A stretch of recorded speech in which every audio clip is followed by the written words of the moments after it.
Halo guys, kembali lagi di Potska, Podcast Informatika. Nah, kali ini kita kedatangan tamu yang sangat luar biasa. Please welcome Shirno Vanda. Halo semuanya teman-teman Potska. Nah, senang banget nih bisa diundang sama teman-teman HMIF. Dan ini acara yang keren banget karena dari Potska ini menggabungkan kegiatan dan menghadirkan pembicara-pembicara yang keren banget dan tentunya inspiring untuk memberikan insight yang luar biasa, utamanya buat teman-teman Hima Informatika. Benar gitu nggak? Iya betul dong.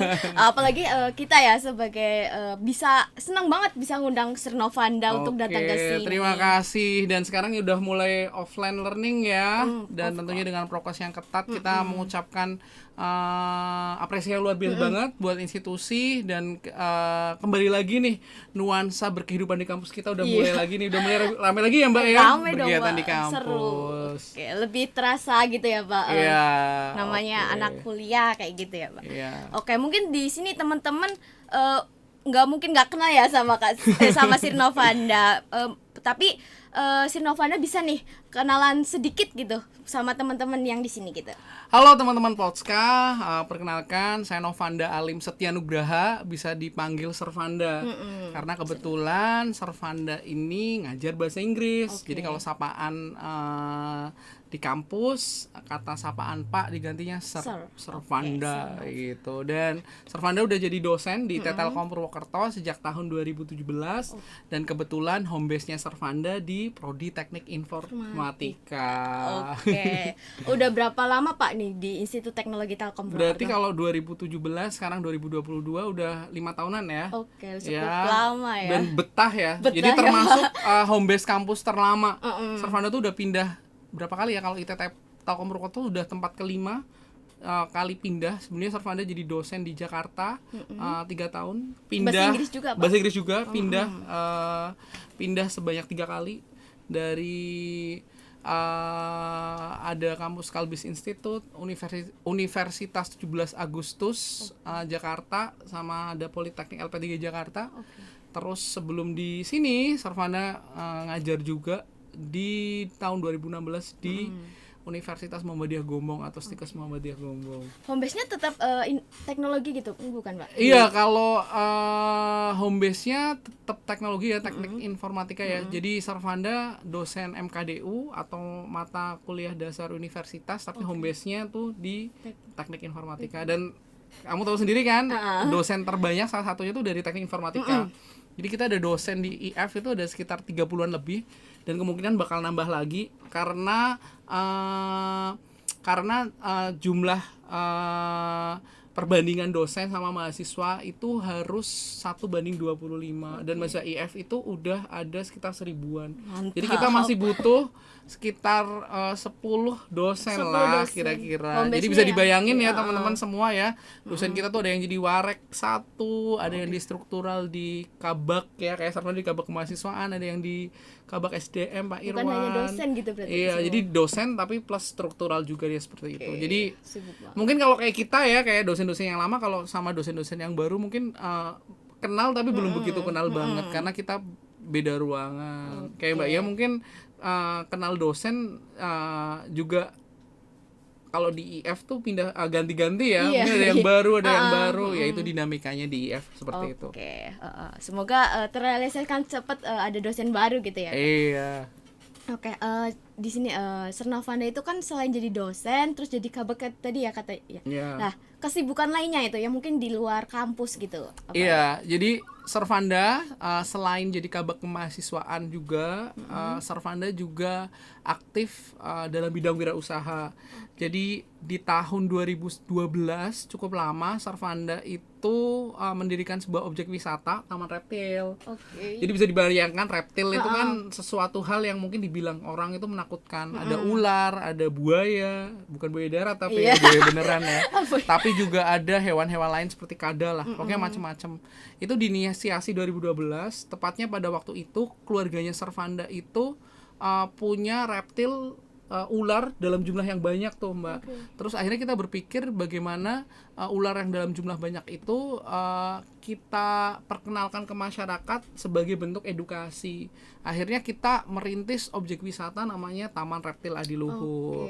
Dan setelah Taman Reptil Adiluhur berkembang, tahun 2014 Servanda dengan Paguyuban Duta Wisata atau Mas dan Mbak Kebumen merintis objek wisata namanya adalah Kampung Wisata Inggris Kebumen, Quick. Jadi ada 30 ibu-ibu binaan berbahasa Inggris, mereka kita latih berbahasa Inggris dan sampai akhirnya mereka dapat memberdayakan diri mereka di objek wisata. Lalu tahun 2017 kita berkembang jadi desa wisata di Luhur, Mbak. Luar biasa. Terus ikut lomba. Terakhir tuh 2019 Servanda dapat penghargaan dari Pak Gubernur Jawa Tengah Pak Ganjar sebagai pengelola desa wisata terbaik tingkat provinsi Jawa Tengah dengan mendapat hibah BANQ senilai 1 miliar rupiah. Nah kemarin dana 1 miliar rupiah itu kita buat sebagai objek wisata di tanah desa, itu kita sebut sebagai agrowisata adiluhur atau salur disingkatnya. Kalau di Magelang mungkin mbaknya tahu ada Swarga Bumi ya. Nah itu konsepnya hampir mirip. Di Adiluhur itu ada, di Kebumen ada Swarga Bumi. Jadi di sawah buat spa foto, ada museumnya, ada outboundnya, dan itu berkolaborasi dengan spot-spot wisata yang ada di situ. Oke, kata Adiluhur itu dari apa sih Kak? Iya, jadi Adiluhur itu nama desa, Mbak. Sebuah desa, kalau mungkin teman-teman kalau tahu Kebumen itu ya taunya Gombong, Pantai Menganti ya, terkenal banget ya, Gua Jati Jajar. Nah, di Kecamatan Adimulyo, satu kecamatan di Kebumen, ada desa yang namanya Adiluhur. Mayoritas petani. Kalau musim penghujan tuh itu banjir, Mbak. Tapi nggak sering banjir banget sih, nggak ya. Cuma yang tahun ini tuh baru 3 hari yang lalu banjirnya surut. Itu salah satu banjir yang terparah. Jadi kemarin tuh karyawan di tempatnya Servanda tuh gotong-gotong ular yang gede-gede banget itu ya, diungsikan ke tempat yang lebih tinggi kayak gitu. Tapi sekarang sih udah surut sih kayak gitu, dan sekarang berkembang menjadi desa wisata yang maju berkat pemberdayaan masyarakat seperti itu. Luar biasa sekali. Gini nih Sar, tadi kan Adiluhur itu dari desanya itu. Iya. Lah itu kenapa Servanda itu milih di desa tersebut, atau Servanda dari desa tersebut? Iya, atau? karena Servanda lahir di desa tersebut, keluarga ada di situ juga, dan Servanda merasa bahwa di kecamatan Servanda tinggal belum ada nih objek wisata yang muncul di kecamatan tersebut. Karena kecamatan Adimulyo itu ya hanya fokusnya di agrikultur atau pertanian. Servanda berpikir nih, kalau kecamatan lain di Kebumen kan banyak banget tuh tempat wisata, itu udah ada ikonnya. Nah, gimana caranya kita merubah dari desa yang tadinya agrikultur menjadi sebuah desa bertema agrowisata. Yaitu ngerakin anak-anak duta wisata, Mbak. Jadi anak-anak muda ngajarin ibu-ibu berbahasa Inggris setiap hari Sabtu sama hari Minggu. Terus ngajarnya gantian, dan ngajarnya tuh nggak saklek pakai grammar. Jadi kalau di sana tuh wawancara tuh pakai bahasa Inggris itu bener-bener khas banget. Ibu-ibunya pakai logatnya medok, logatnya ngapak, tapi mereka pede ketika berbicara bahasa Inggris. Oke, di Taman Reptil itu kan berarti objek wisata, betul Pak? Iya benar. Berarti kan tempatnya untuk wisatawan gitu. Iya. Nah di situ. Nah mungkin wisatawan itu dapat lihat apa aja di Taman Reptil itu? Jadi kalau di Taman Reptil, teman-teman juga bisa lihat di YouTube-nya, kalau ngetik Taman Reptil Kebumen itu di sana ada berbagai koleksi reptil, dan rata-rata koleksi reptilnya adalah ular.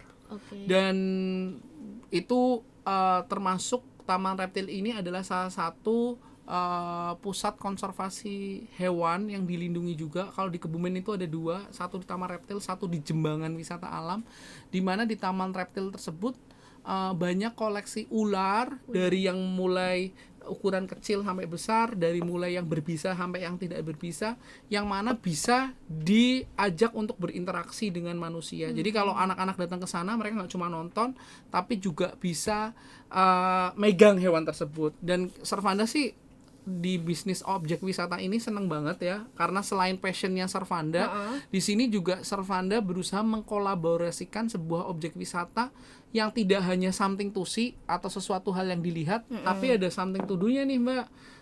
apa yang bisa dilakuin wisatawan datang, apa yang bisa dibeli, dan juga apa yang bisa dirasain. Dengan kita menjadi pemandu wisata yang baik, pemilik tempat wisata yang inovatif, ya kita bersama keluarga nih ya, berusaha untuk membuat tempat wisata kami itu bernuansa edukatif. Jadi banyak nih kalau hari-hari biasa kayak gini Mbak, udah mulai dibuka nih, karena udah anak-anak sekolah udah mulai offline nih, anak-anak sekolah pada datang. Dan kita ajarin bahwa ular itu bukan suatu hal yang menakutkan, karena bayangan kita kan semua ular itu berbisa kan, tapi ternyata teman-teman, ular itu nggak semuanya itu berbisa. Bahkan 80% ular di dunia itu tidak berbisa, sisanya berbisa cuma 20%. Dan kita ngedukasi nih, kalau dililit ular kita harus gimana gitu. Kalau panik ya semakin belitanya kuat. Jadi anak-anak diedukasi harus tenang ya, harus senang ya, coba pegang dulu. Terus mereka juga ngelihat peternakan ular dari mulai bertelur, terus juga makannya ular gimana. Jadi kalau makan tuh jangan bayangannya tuh ayam tuh disuwirin dulu, dimasak, enggak. Makannya ular itu ya udah dibelit dulu tuh, dikasih makan ayam mentah, dibelit, habis itu tuh dimakan dari ujung kepala sampai ujung kaki kayak gitu. Jadi pembelajaran itu yang berusaha Servanda kuatkan di objek wisata yang Servanda rintis. Oke, Servanda nih katanya kan tadi passionnya di situ. Kenapa milih reptil gitu, hewan-hewan reptil? Iya. Jadi kenapa milih hewan reptil? Karena keluarganya Servanda tuh seneng reptil semua. Salah satunya ibunya Servanda. Ibunya Servanda itu lahir di Jogja dan salah satu penari ular pada waktu itu di masa lingkungan Keraton Jogja. Jadi dulu tuh narinya tuh ular-ular yang memang berbisa. Cuma kan dulu ada ilmunya ya Mbak. Kalau sekarang ya udah tua nggak ada nari-nari. Setelah menikah, keahlian beliau itu diwariskan tuh ke anak-anaknya. Salah satunya adiknya Servanda tuh, adik pertama sama kedua Servanda. Kita bertiga laki-laki semua. Servanda anak pertama, kedua adik Servanda itu laki-laki semua. Dimana kedua adiknya Servanda tuh yang paling senang sama reptil, dan bahkan salah satu tuh ada yang kalau digigit ular berbisa itu termasuk yang mungkin bisa dibilangnya bukan kebal, tapi termasuk punya daya imunitas yang tinggi Mbak. Jadi udah sering digigit tuh, saking sering digigit itu ada kejadian dulu adiknya Servanda di tahun 2015, pada waktu itu adiknya Servanda kelas 3 SMK di SMK Negeri 1 Gombong itu pernah digigit karena dia nyelamatin temannya dari gigitan ular kobra yang masuk ke dalam ruang kelas. Karena kelasnya itu dekat sama sawah. Itu dia itu ini apa? Ibaratnya biasanya tuh kalau yang orang normal tuh butuh waktu sekitar sejam 2 jam. Adiknya Servanda itu sampai nggak menunggu pengobatan tuh sampai 3-4 jam. Alhamdulillah kuat.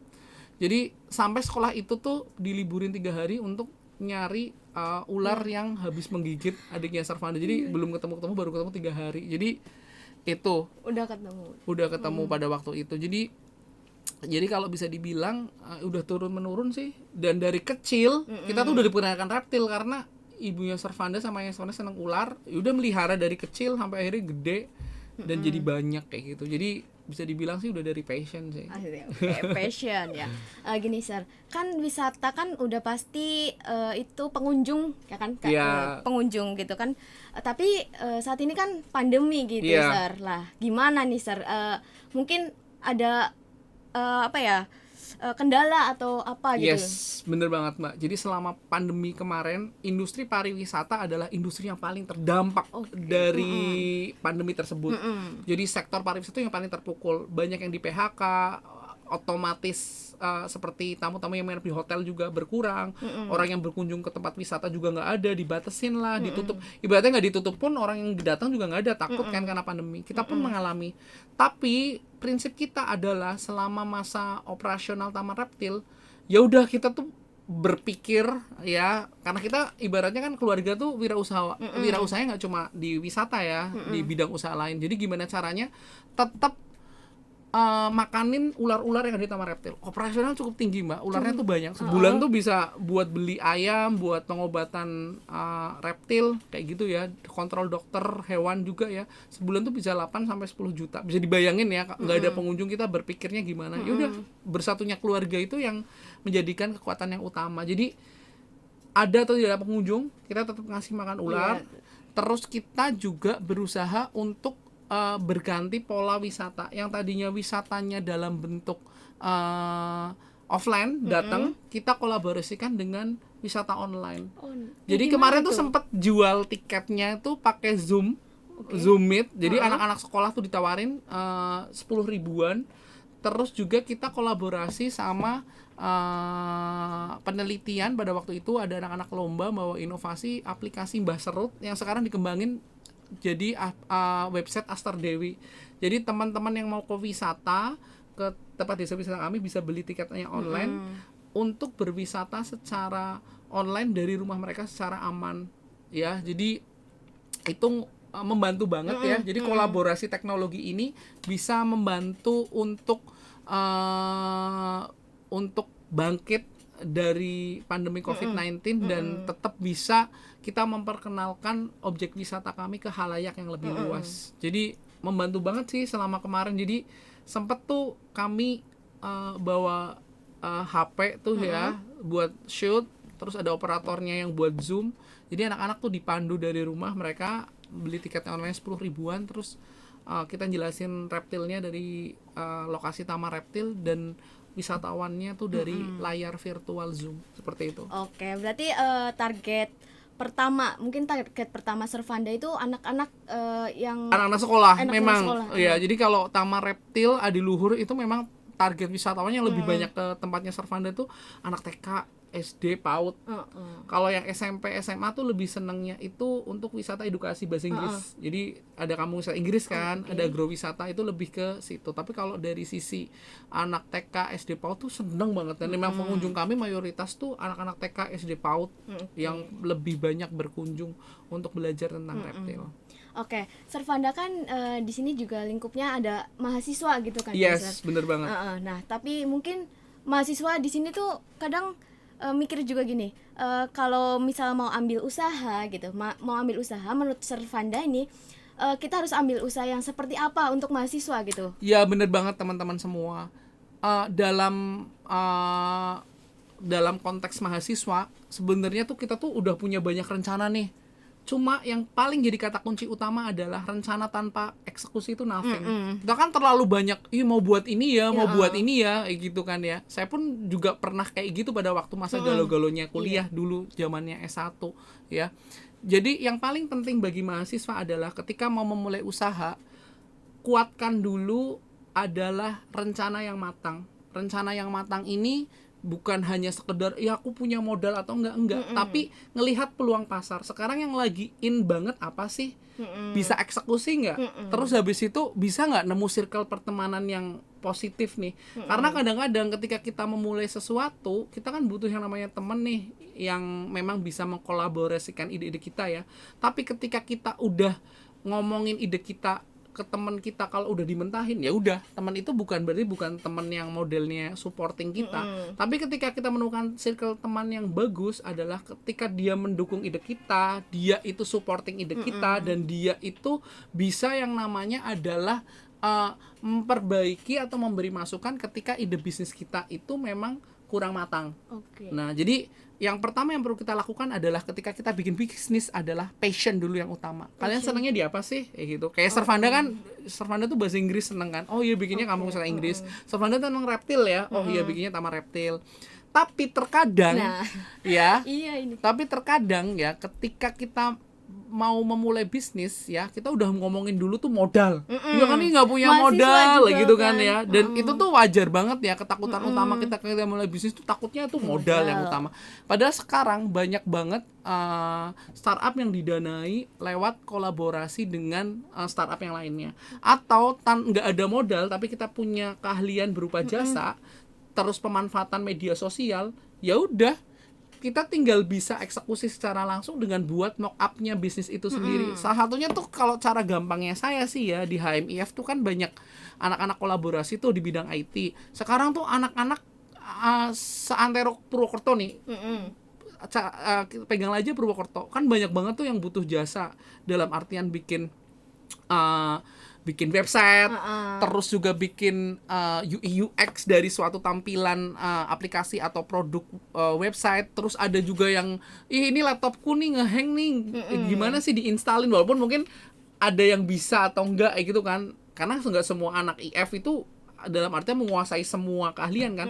Tapi dengan mengkolaborasikan ide-ide di HMIF ini, teman-teman yang punya latar belakang keilmuan yang berbeda, keahlian yang berbeda, ternyata ketika kolaborasi itu bisa menelurkan ide-ide kreatif, salah satunya di wirausaha. Jadi kuncinya sih eksekusi dulu, dan kadang-kadang perlu out of the box juga nih Mbak. Kayak Servanda nih, Servanda tuh kan nggak seneng, maksudnya Servanda itu nggak terlalu pinter dunia fotografi, tapi Servanda seneng apa ya, dalam artian ya, tahu lah foto-foto ini gitu, walaupun nggak menjiwai banget. Servanda tuh sekarang lagi merintis usaha namanya Story of Picture, ya, namanya SOP. Di situ ada usaha bidang fotografi dan juga videografi, Pak. Terus di bidang videografi dan fotografi itu, Servanda berusaha menyentuh sisi konsumen dari sisi kebutuhan mereka. Kenapa Servanda namain Story of Pictures? Kenapa? Karena ketika mereka menciptakan momen, kita berusaha tampilin nggak cuma momen gambar semata, foto semata, tapi ada cerita di balik itu semua yang kita buat dalam suguhan video reels. Jadi kalau yang datang ke tempatnya Servanda mau ngambil paket foto atau paket video nih, kita kasih videonya tuh reels 1 menit. Dan itu tuh seneng banget mereka, karena itu dipikirnya itu dalam artian ini nggak cuma sekedar service ya, tapi ada suatu tampilan dari teaser kegiatan mereka yang dibuat dari reels, dan mereka akhirnya upload itu video mereka yang berupa reels itu di IG mereka. Dan ini tuh jadi suatu hal yang luar biasa. Teman-teman juga bisa buka juga Story of Pictures pakai s.id.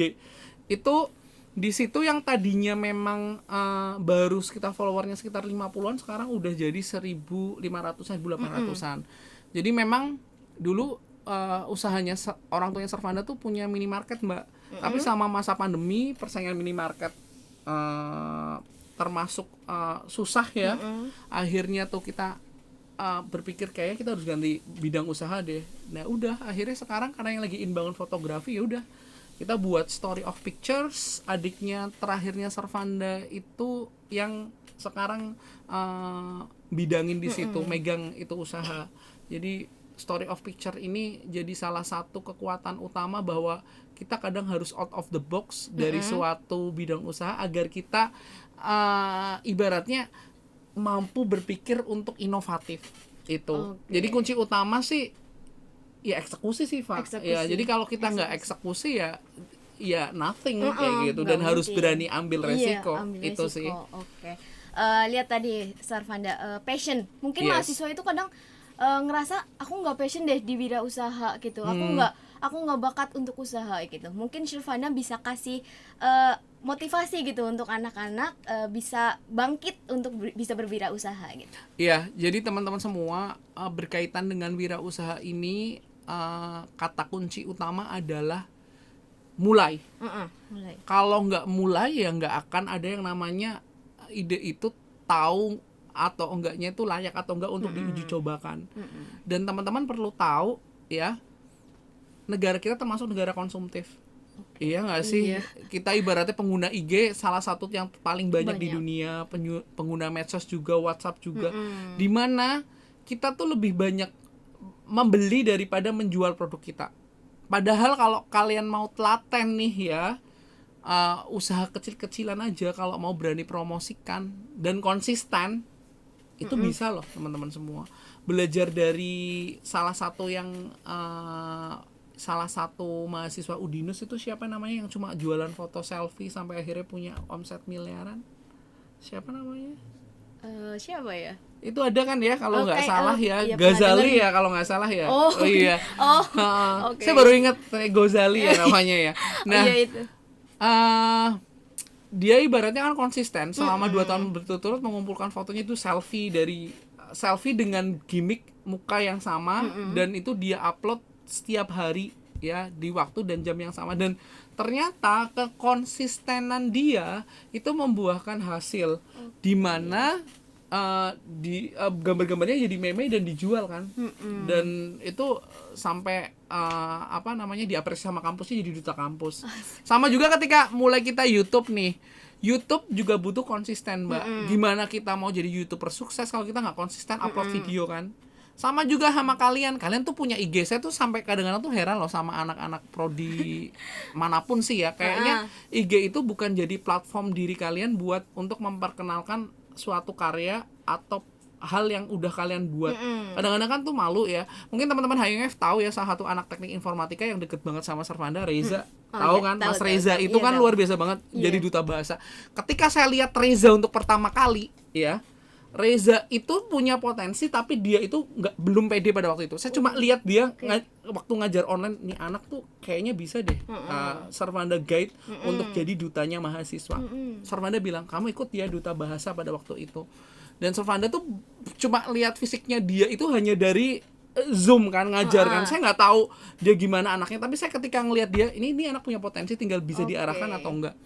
Ketika saya ketemu langsung sama dia, saya bilang ke Reza, kamu aktifin ya IG kamu ya. Saya malu saya takut nanti dibilang teman-teman sok pede lah atau apa. Lah kamu ngapain malu? Kamu nggak ngerugiin, kamu nggak ngambil. Karena kebiasaan dari kita senang punya IG, tapi lebih banyak buat scrolling, buat kepo-kepo kan ya, buat follow perlambean kan, cuma gitu-gitu aja kan hidup kan, iya kan, buat kepoin ini apa sih kayak gitu kan ya, buat scroll nggak jelas, komen-komen sarkasm atau mungkin ngebully artis yang baru ketangkap si Doni Salamana lah, apa siapa itu, Indra Kents lah gitu banget ya. Tapi kita tuh nggak pernah mock up diri kita buat memperkenalkan diri kita ke halayak yang lebih luas dengan sebuah karya atau inovasi atau portofolio diri kita. Reza Servanda ajarin tuh pada waktu itu, kamu ikut duta bahasa, kamu pede, kamu aktif tuh, kamu ciptain tuh produk. Nah, Reza itu termasuk mahasiswa yang senang bahasa daerah. Dia kromo Inggrisnya pinter dan dia bikin inovasi sekarang itu si kromo.com, jadi laman penerjemahan dari bahasa Jawa ke bahasa Indonesia. Dan itu dosen 4 terjun langsung yang jadi pembimbing. Ada saya, Pak Novian, Pak Tri Ginanjar, sama Pak Lukman, dosen bahasa Indonesia. Dan hasilnya adalah dari kolaborasi tersebut, dia itu jadi juara favorit duta bahasa Jawa Tengah. Sekarang makin lomba terus, jadi MC kan.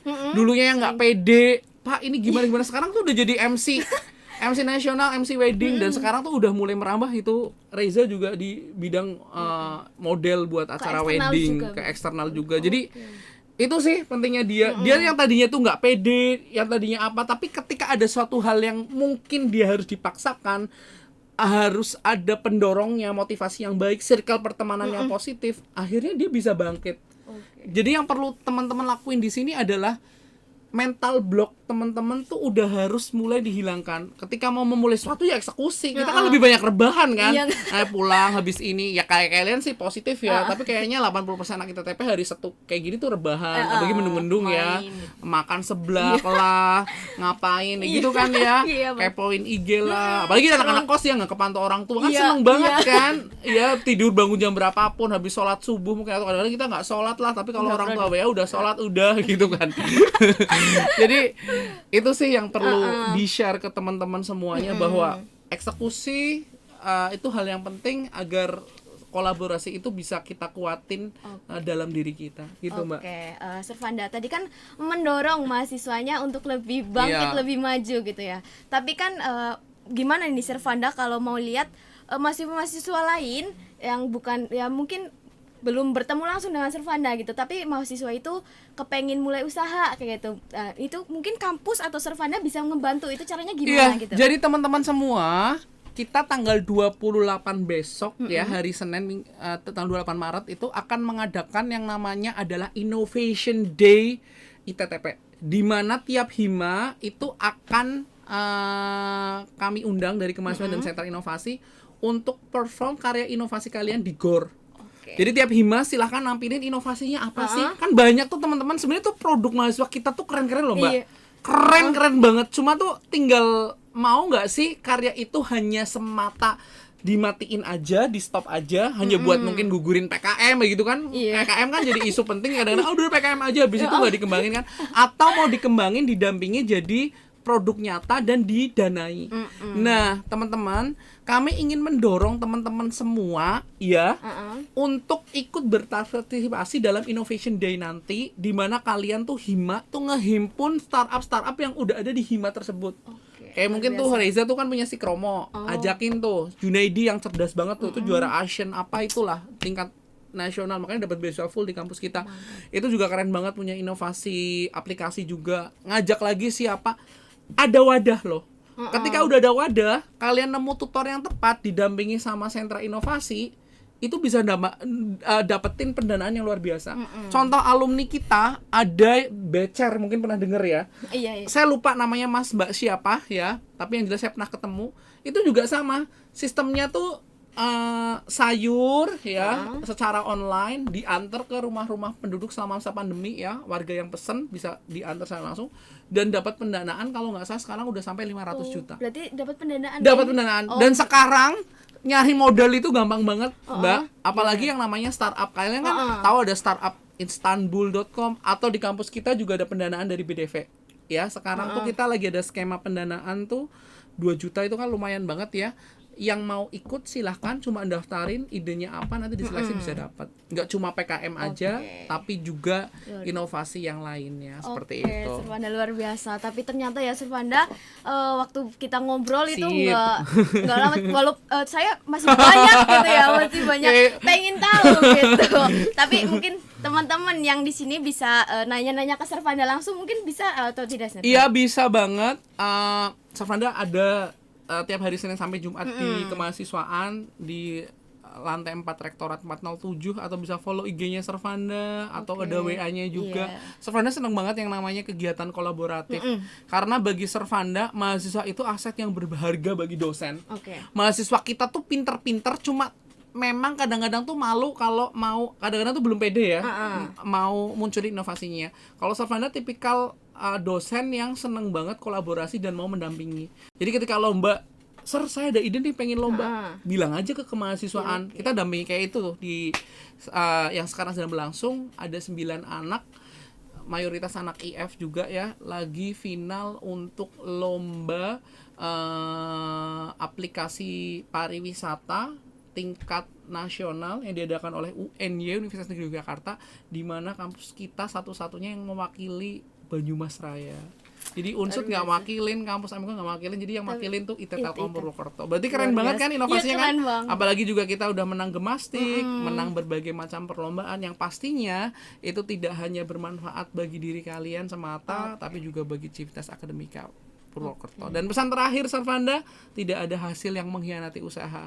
Tentunya do the best, let God do the rest. Jadi apapun yang kalian lakukan, dasarkan sebagai usaha kerja keras kalian. Kayak Raffi Ahmad bilang ya, kalau mau kaya raya ya harus kerja capek, kerja keras, kerja cerdas. Ya. Demikian dari saya. Jumpa lagi mungkin di podcast berikutnya. Sukses buat teman-teman HMIF, dan salam kreatif dan inovatif untuk teman-teman HMIF, dan sampai jumpa. Oke, terima kasih Sir Novanda sudah bisa datang untuk ngobrol bareng nih ya. Terima kasih. Iya, sama-sama.